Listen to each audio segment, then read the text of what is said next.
હું કિંજલ રબારી, ગામ સિનાડ, તાલુકો રાધનપુર. હું એક પ્રોફેશનલ સિંગર છું. મેં ચૌધરી અશોક કુમાર સાથે લગ્ન કરેલ છે, જેથી મેં ઘણા સમયથી મારા પરિવારને મનાવવાનો ખૂબ પ્રયત્ન કરેલ, પણ તેઓ મારા લગ્નના વિરુદ્ધમાં હોવાથી ગઈકાલે મારા પતિને મેં જાણ કરેલ અને તેઓ મને આવીને લઈ ગયેલ. ત્યારથી સોશિયલ મીડિયા પર તેમજ ખૂબ જ મારા પતિ વિશે જે તે લખેલું મેં જોયું છે, જેથી હું બધાને તેમજ આખા રબારી સમાજને જણાવવા માંગુ છું કે હું મારા સમાજની ખૂબ કદર કરું છું, પરંતુ મારી મરજીથી લગ્ન કરવા માટે મને બદનામ કરવામાં આવી રહી છે. એ ખોટું છે. મને તેમજ મારા પતિના જીવનું જોખમ છે, એટલે મેં એડવોકેટનો સંપર્ક કરી અને તેમજ મારા પતિના જીવના જોખમ માટે પોલીસ પ્રોટેક્શન માંગવા કાયદેસરના પગલાં લીધેલ છે, જેથી મારા લગ્નને લઈને કોઈ પણ અફવા કે વાતો ફેલાવવી નહીં. અને આ બાબતે લઈને મને કે મારા પતિને કે અમારા લગતા વળગતાને કોઈ પણ નુકસાન થયું તો એનો જિમ્મેદાર મારું પરિવાર રહેશે. વિડીયો બનાવ્યો 5 મિનિટ નથી થઈ તા તો સમાજને નીચું જોવું પડે એવું થઈ ગયું. લ્યો, પટેલ સમાજનું નીચું દેખાય એમાં. પટેલ સમાજનું સફળ નીચું દેખાય આમાં. સત્યમેવ જયતે. કડવું હોય ને તો એક્સેપ્ટ કરાય, અને સમાજની આગેવાની લેવાનો બહુ ઢઠ્ઠો હોય ને તો સમાજના કામ કરાય, નહીં તો આગેવાની ન લેવાય. આ સીધી વાત છે. હા, લેવો ને, પણ જો પાછી સમાજને એકતા હતી તો રાતોરાત આખો સમાજ એક થયો તો 2 દિવસમાં પાછી લેવો ને, પરત આવી ને કિંજલબેન, અને સવારે ભૂલ થઈ ગયેલી હાઈ ઘીરે આવે ને તો એને એક્સેપ્ટ કરી લેવાય. સમાજની તાકાત હોવી જોઈએ આવી પાછી લઈ આવવાની. હા, અને અહીંયા તો ગઈ કે ગઈ માય ગઈ, આપડી ક્યાં ગઈ? એટલે આપડી નથી ગઈ તો કાલ સવારે આપડી જાહે. હા, આપડી જ જાય છે ગઈ. આપણા સમાજનું નાક કહેવાય જાય. વાતું કરવા વહી ગઈ પછી કે અમારી લઈ ગયા, લઈ જ જાય તમારી. આપણામાં શું કહેવાય, ઓલી કહેવત છે ને, જણનારીમાં જોર ન હોય તો હુંયાણી શું કરે. પણ જો જણનારી જેવી હોય ને તો હુંયાણીની જરૂર ન પડે ને, જણી નાખે. હો, હા, જય માતાજી. જય માતાજી, જય દ્વારકાધીશ. કાલે જ મેં એક વિડીયો અપલોડ કરેલો, જેમાં મેં જણાવેલું કે મેં લગ્ન કરી લીધા છે. મારી રાજી ખુશીથી હું એમના જોડે રહું છું, એમના જોડે આવી છું. છતાં પણ અમુક લોકોએ સોશિયલ મીડિયામાં વિરોધ કરવાનું ચાલુ કર્યું છે, ધમકીઓ આપવાનું ચાલુ કર્યું છે, મારી નાખીશું, ઉપાડી જઈશું. બરાબર?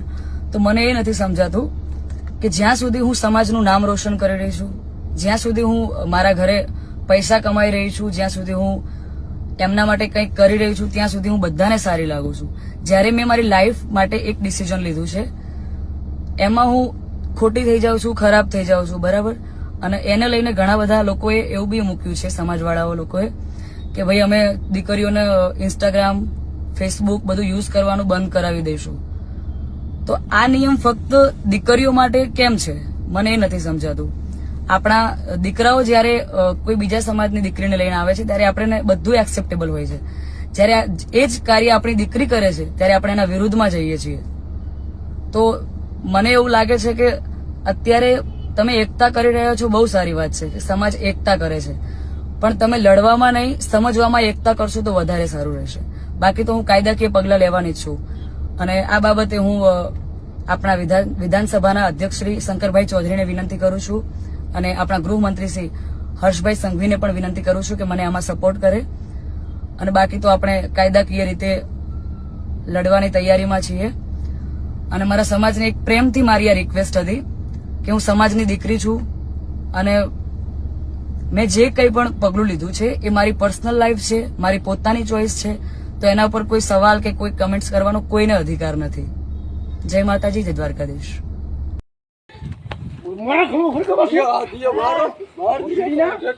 મારી માં જગવા ઉભો થયો. તારી માને શું તો મારે હરકત થાય. તારી મને રહી નહીં મારું એટલો મારી લે. ક્યાં તને માર્યો? માર તું માર ભલે માર્યો નથી નાખ્યા બધું ખારવાની કે માર તું મારે દારૂડિયા ભોસી માર કારમાં દેખે દારૂડિયા કેદી જોયે તેમ દારૂ પીતા પાયરા છે હાથ બધાય ભોસડિયા વાવા નવા છો મિત્રો છો માથે તો શું થાર જાય મુગે મુગો. હું ચૌધરી દશરથભાઈ નીલાભાઈ કુંડાળિયા, સામાજિક આગેવાન, ગામ કુંડાળિયા, તાલુકો ધરણીધર. હમણાં એક તાજેતરમાં બનાવ બનેલો, જે રાધનપુર વિસ્તારના એક રબારી સમાજની દીકરીને જે આપણો ચૌધરી સમાજનો એક યુવક ભગાડીને લઈ ગયેલો. તો હું ચૌધરી સમાજને એક વિનંતી કરું છું કે આવા લુખા તત્વથી કોઈ પણ સંજોગોમાં આપણે રબારી સમાજની દીકરીને પાછી દેવી પડે. કારણ કે આપણે ચૌધરી સમાજ એ પણ એક ખેડૂતની નાતે કે કરોડોનું પેટ ભરનારો સમાજ છે. કોઈ નાનો સમાજ નથી. તો ગમે તે સંજોગોમાં આપણે એમની દીકરીને પરત દેવી પડે. જે તે વખતમાં હમણાં આપણે વાત કરીએ મારા જ ગામમાં કુંડાળિયાની અંદર થોડા સમય પહેલા એક આપણી ચૌધરી સમાજની દીકરીને રબારી સમાજનો છોકરો લઈ ગયો હતો. તો તમામ રબારી સમાજના અહીંના ઠાકરસિંહભાઈ દેહાઈ હોય, રામભાઈ દેહાઈ હોય, અહીંયા ઉમેદભરા નાગજીભાઈ હોય, તમામ આગેવાનોએ જેટલી એમાં હું સાક્ષી છું તેનો કે એ તે વખતમાં એ લોકોએ રાત દિવસ એક કરી અને છોકરીને સમજાવી, દીકરાને સમજાયો. જે કરવું પડે એ લોકોએ કરી અને આપણને એ લોકોએ લવ મેરેજ કરી નાખ્યો હતો તો પણ એ લોકોએ આપણને દીકરી પાછી આપી છે. તો આપણે પણ ગમે તે સંજોગોના કારણે આ દીકરીને પાછી આપવી જોઈએ. અને આવા લુખા એકાદ તત્વના કારણે આખી સમાજને નેચુદવાનો વારો આવે છે. કોઈ આ સારું કાયદે કર્યું કહેવાય ન કહેવાય, કારણ કે આવા એકાદ લુખા તત્વના કારણે આપણે આખી સમાજ બદનામ થઈએ છીએ. તો હું સમાજને પણ વિનંતી કરું છું કે કોઈ પણ સંજોગોમાં કોઈ પણ જે કરવું પડે તે કરી દીકરાને સમજાવી ને દીકરીને પણ સમજાવી અને કે એમને પરત એમના મા બાપને સોંપી દેવી જોઈએ.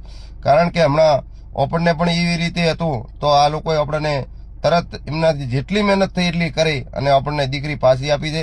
આ એકાદ લુખા તત્વના કારણે આખી સમાજને એકબીજાને ભાઈચારાથી, રબારી સમાજ, ચૌધરી સમાજ એક કે ભાઈચારાથી રહેવાવાળો સમાજ છે.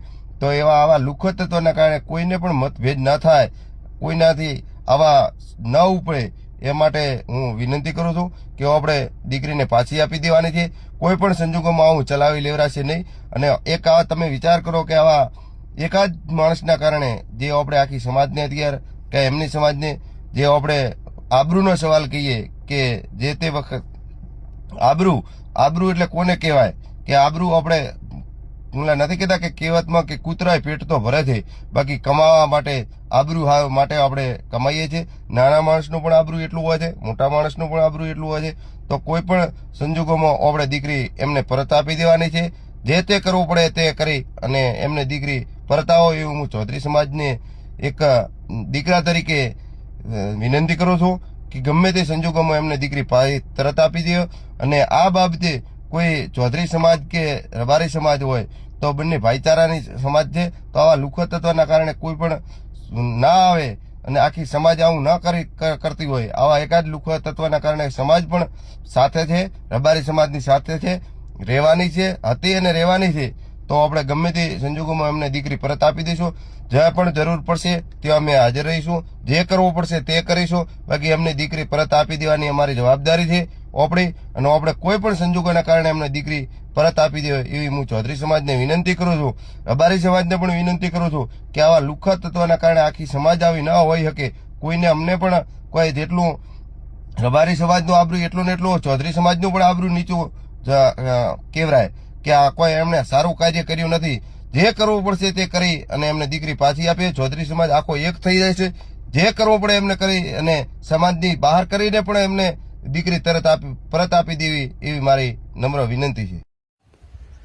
જય દ્વારકાધીશ, જય મુરલીધર. હું છું અમીર બારાડી ફ્રોમ દેવભૂમિ દ્વારકા. હવે જે હોસ્ટેલમાં હત્યાનો જે બેનને લટકાવી દીધા, ધરતીબેન કોળી કેમ્પસમાં, ઈ કેમ્પસમાં 2 વર્ષ પહેલા બીજા આરતીબેનને પણ લટકાવીને મારી નાખેલ છે. એવા બધા પબ્લિક આરોપ લગાડે છે. સત્ય શું છે એ તપાસનો વિષય છે. પણ એક જ જગ્યાએ 2 વ્યક્તિને આવી રીતે એક શંકાસ્પદ રીતે આવી રીતે હાલત કરવામાં આવે તો બહુ વિચારવા જેવી વાત છે.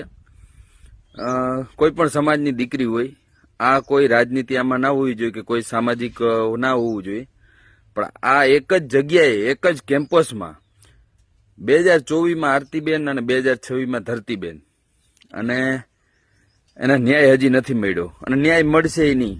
અને આમાં ભાઈનો કોલ નહીં આવે કે નહીં બંદૂકની ગોળી ને છૂટી બંદૂકની ગોળીના ગીતો વાગે કે નહીં કોઈ ભેગા થાય કે ભાઈ આવશે ભાવનગરથી. આમાં નહીં આવે.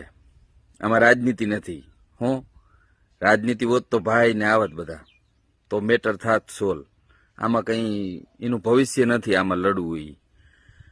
જો એનાથી ના થતું હોય તો અમને કયો, અમે આવીએ, તમે તેડાવો અહીંયા. હે તો આને ન્યાય નહીં મળે? આવી રીતે લટકાવીને મારતા રહે બેનું દીકરીઓને? તો શું લેવા તમે રાજનીતિ કરો છો જ્યાં ત્યાં? તમારાથી સોલ્વ ના થતું હોય તો શું કામ તમે આગેવાનો બનો છો તમારા સમાજના? અને ઓલો ભાઈ રાકેશ સાચો હે, ઈ લડે હે તો લડવા દો. કોઈ સમાજનું વિભાગ નથી થતો. અને આમાં બધે એક થવું જોઈએ ને, આને ન્યાય દેવો જોઈએ. આવી દીકરી ઉપર અન્યાય થયો છે, તપાસ કાયદેસર થવી જોઈએ. જય દ્વારકાધીશ.